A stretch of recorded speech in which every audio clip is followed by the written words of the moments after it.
Hi everyone, welcome to CS 188 discussion 10, and today we'll be talking about naive Bayes and perceptrons. So for naive Bayes, the model is going to be that we have some label y. For example, we want to know if an email is ham or spam. And we have a bunch of features, f1 all the way to fn, that depend only on the class label. They're independent of each other. So for example, this could be, maybe if we're going with emails, this could be the word the, and maybe fn is the word, hashtag, exclamation point, something like that. So in general, the goal is we're going to want to do inference. We want to determine that given an email, what's the probability that it's ham or spam? And we're going to do this by training this model up here on a bunch of data. So this model up here, this Bayes-net, is, so the joint probability of y, comma f1 all the way to fn, can be written as the probability of y times the multiplication of all the local conditionals fi given y. So before, when we had a Bayes-net, we knew what the tables were. So for example, we would have a little probability table for y. That'd be, probability of 0, probability of 1, and the question marks would actually be values. But now we need to estimate these values from data. So we're going to estimate probability of y and all the conditionals, probably fi given y, using data. So what happens is we'll have a bunch of data of a bunch of emails, and you'll do an example in the worksheet. And for example, if I want to find the max likelihood, so what probability is most aligned with the data. So for example, what's the probability that maybe my label is y equals 0? It'll be the count of how many times y equals 0 over the total number of samples. And you can look at the slides for a little bit more detail. Okay, so now let's say that we've gone through and we know all the local conditional probability tables. So for all of these, I've filled in the question marks.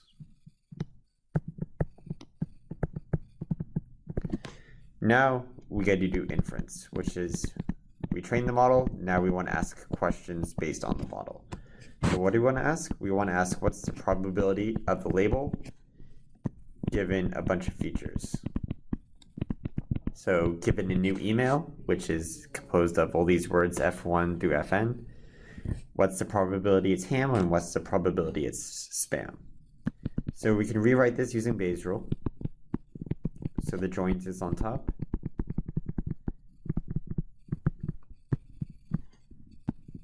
Divided by the joint over just the features. And what we notice is that the bottom is just a number because all of these f's are observed. So therefore this is proportional to the joint distribution.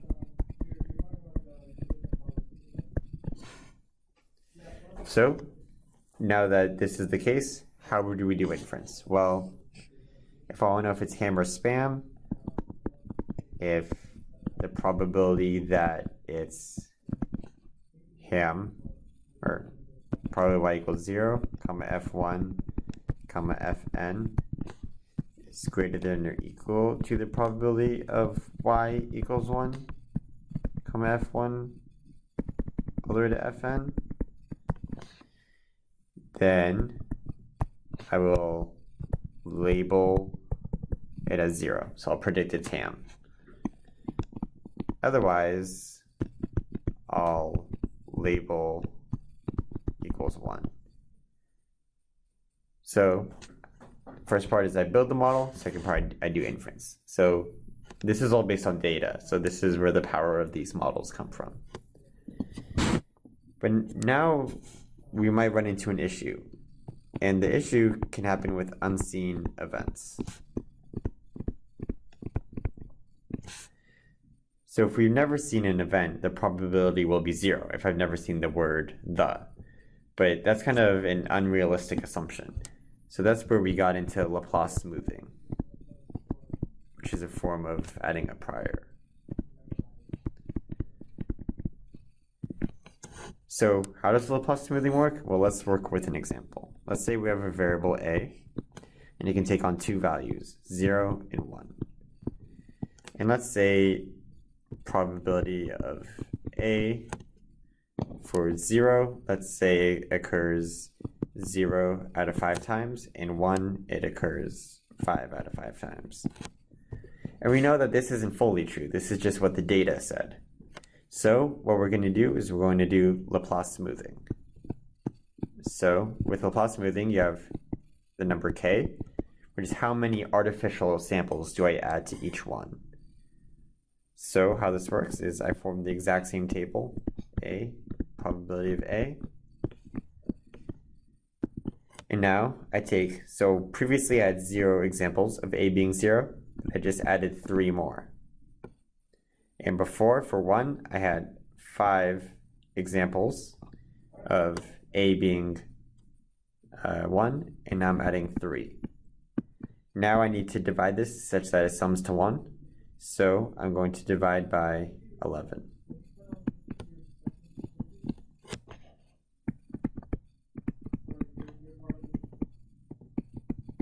So now you can see that we're not depending on the data as much. So this is kind of enforcing a prior. So here's a question. What happens as k approaches infinity? Well, the larger k is, the less it matters what our initial distribution was. So as k goes to infinity, then our new distribution will basically be uniform. Okay, so now we're going to move on to perceptrons. So before we were building a model and using the model to do inference in order to classify, let's say, ham or spam. But now we have perceptrons, and this is more of an error-driven classification.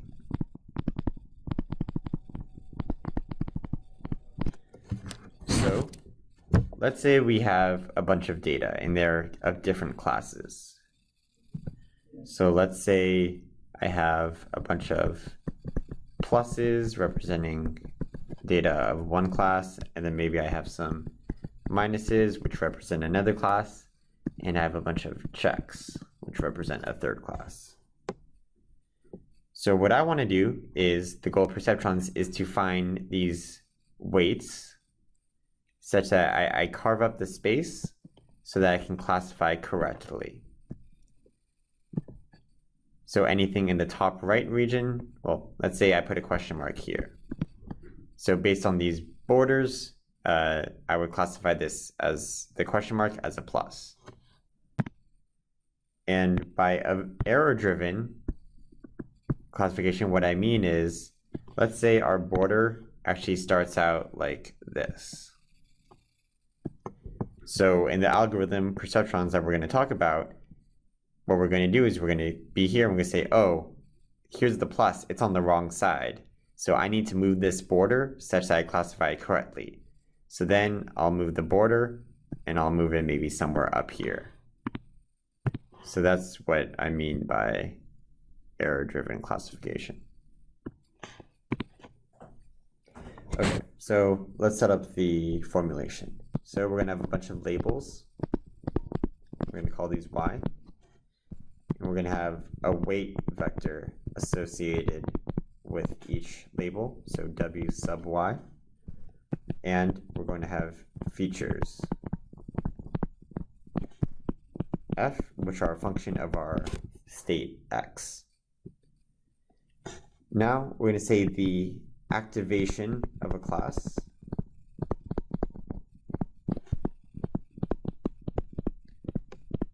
is the dot product between wy and our feature vector f of x And just as a reminder, the dot product can be written as the sum over the product of the individual entries.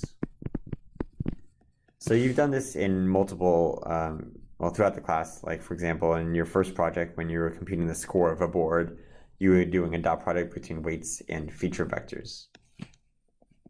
Okay, so now that we have the activation of a class defined, how we do prediction.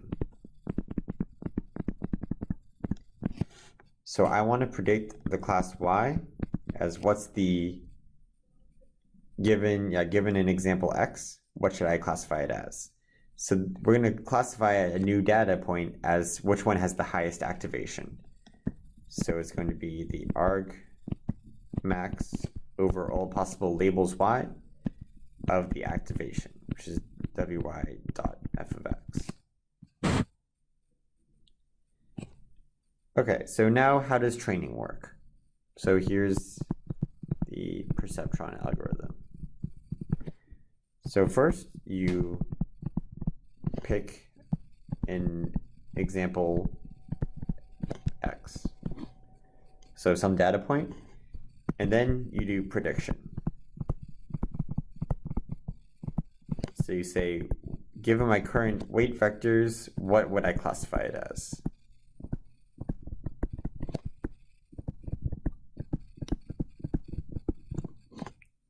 Next, if the prediction is correct, well, first I'll say we pick an example, it's X, and it comes with a label, like we know the ground truth, so we call that Y star. So now coming back, so we pick an example, and we predict what class label our weight vectors were classified as, and if correct, which means Y equals Y star, then we do nothing. Because remember, this is error-driven classification. We only change these borders if we do something wrong. Now, otherwise, if we do something incorrect, then we decrease the likelihood of, we decrease the activation of the incorrect label. So Y was wrong. So we lower the score, lower the activation of that class, and then we increase the activation of the label, the correct label, what it should have been.